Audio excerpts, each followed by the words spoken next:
বান্দা যখন গুনাহ করতে থাকে, বান্দার দিলের মধ্যে কালো দাগ পড়তে থাকে। একজন মুমিন বান্দার দিলটা থাকে সম্পূর্ণ সাদা, সাদা একটা ব্ল্যাক বোর্ডের মতো, হোয়াইট বোর্ডের মতো থাকে সাদা। যখনই একজন মুমিন বান্দা একটা গুনাহ করে বসে, তার মধ্যে একটা দাগ পড়ে যায়, আরেকটা গুনাহ করে আরেকটা দাগ পড়ে যায়, আরেকটা গুনাহ করে আরেকটা দাগ পড়ে যায়। এভাবে দাগ পড়তে পড়তে একটা সময় অন্তরটা কালো হয়ে যায়। তখন আর হালাল কোনটা হারাম কোনটা সেটা তার বুঝে আসে না, কোনটা ভালো কোনটা মন্দ সেটা তার বুঝে আসে না। কোনো একটা কাজ সে ঠিক মতো করতে পারে না। অন্যায় কাজ করছে, তার কাছে মনে হবে এটা মনে হয় বাস্তবেই ভালো কাজ।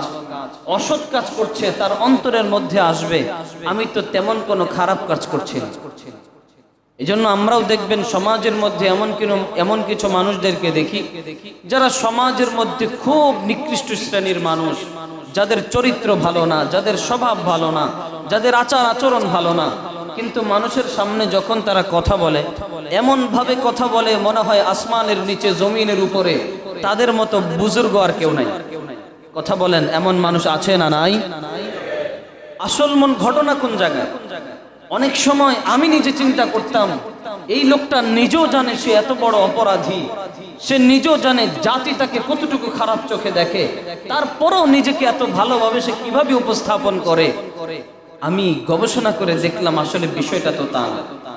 আল্লাহ রাব্বুল আলামিন তো বলেছেন, যেই ব্যক্তি গুনাহ করতে থাকে, গুনাহ করতে করতে অন্তরটাকে কালো করে ফেলে, ওই ব্যক্তির অবস্থা এমন হয়ে যায় সে সত্যকে আর সত্য বোঝে না, ভালোকে ভালো মনে করে না, মন্দকে মন্দ মনে করে না।